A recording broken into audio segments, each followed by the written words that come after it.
Hungary দেশটি কিরকম, চলুন একটি প্রতিবেদন থেকে জেনে আসি। মধ্য ইউরোপের স্থল বেষ্টিত দেশ হাঙ্গেরি।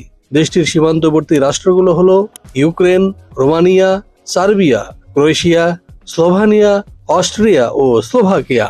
নবম শতকে রাশিয়ার দক্ষিণাঞ্চল ও কৃষ্ণ সাগরের তীরবর্তী মজর জাতিগোষ্ঠী অঞ্চলটিতে আসে।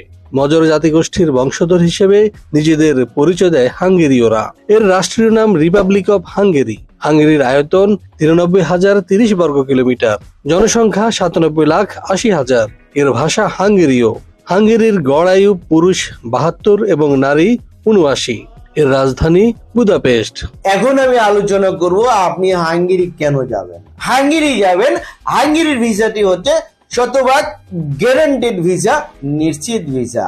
যদিও হাঙ্গেরির ভিসা পাওয়ার জন্য প্রথমত আপনার ফাইলটি বিএলএস সেন্টারে জমা দিতে হবে, তার পরবর্তীতে আপনাকে